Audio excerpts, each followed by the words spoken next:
د آریان افغان هوایي شرکت یو تن افغان انجینر نوې الوتکه جوړه کړې. د آریان افغان هوایي شرکت د داود په نوم یو تن انجینر په دې توانېدلی دی چې په خورا کمو امکاناتو الوتکه جوړه کړي. انجینر داود وایي د دې الوتکې په جوړولو کې په زیاته کچه له المونیمو څخه ګټه اخیستې. دی زیاتوي که چیرې امکانات ورته برابر شي کولی شي چې تر دې کارونه لا ښه او معیاري شي. د ترانسپورت او هوایي چلند وزارت مالیه او اداري معین حافظ انجینر صدیق الله عابد له جوړې شوې الوتکې څخه د لیدنې پر مهال نوموړی انجینر او ورسره مل همکار په نغدي مرستو وستایل او د ترانسپورت او هوایي چلند وزارت له لوري ورسره د هر ډول مرستې او ملاتړ ډاډ ورکړ.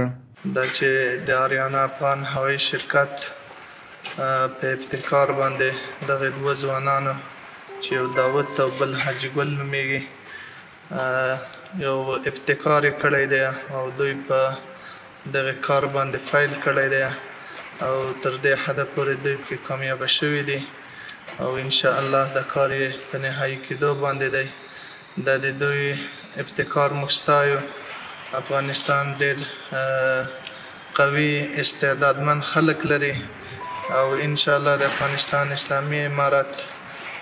دغه استعداد لرونکو خلکو ته د کار او د خدمت زمینه برابروي او انشاءالله دغه دواړه ځوانانو ته د ترانسپورت او هوایي چلند وزارت په نمایندګۍ باندې موږ د هر راز همکاریو وعده ورکوو او انشاءالله د دوی حمایه کوو او الحمدلله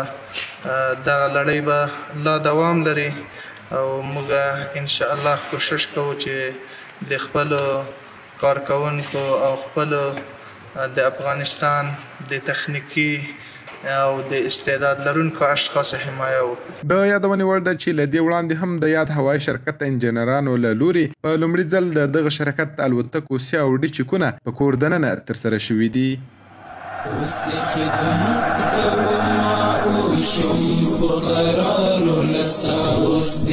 امن په سر د ماسپین دستارو لسا اوس به د حریم راوي هیلې د ګلونه ایږدم اوس به زما د مینې ووي